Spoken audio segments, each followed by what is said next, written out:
வணக்கம் நண்பர்களே. இன்றைக்கி இன்னொரு ஜோதிட தகவலை பார்க்கலாம்.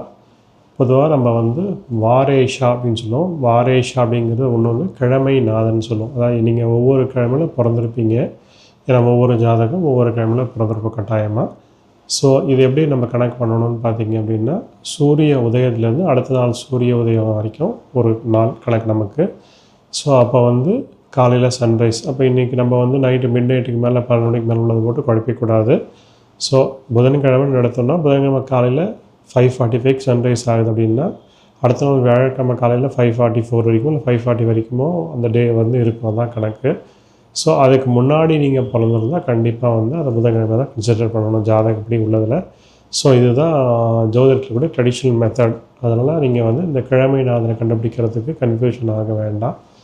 ஸோ இதுதான். ஸோ அப்போ நீங்கள் எத்தனை மணிக்கு பிறந்தாலும் அந்த சன்ரைஸ் டு சன்ரைஸ் ஒரு நாள் அப்படிங்கிறதால அது அந்த டேவோட அதிபதி தான் உங்களுக்கு கிழமை நாதன் ஜாதகத்தில்.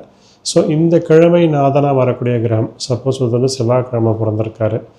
ஸோ செவ்வாய்க்கிழமை பிறந்திருந்தால் அந்த கிழமைக்கு அதிபதி யாருன்னு உங்களுக்கு தெரியும், செவ்வாய் தான். ஸோ கட்டாயமாக அந்த செவ்வாய் ஜாதகத்தில் நீச்சமாகவோ வக்கரமாகவோ பலம் குறைஞ்சோ இருந்தால் அந்த ஜாதகருக்கு ஹெல்த் ப்ராப்ளம்ஸ் ஜாஸ்தி இருக்கும். ஸோ இதுதான் ஒரு முக்கியமான குறிப்பு. ஸோ இந்த ஒரு ஆஸ்பெக்டில் நீங்கள் எல்லோரும் உங்கள் ஜாதகத்தை பாருங்கள். Thank you friends. பாய்.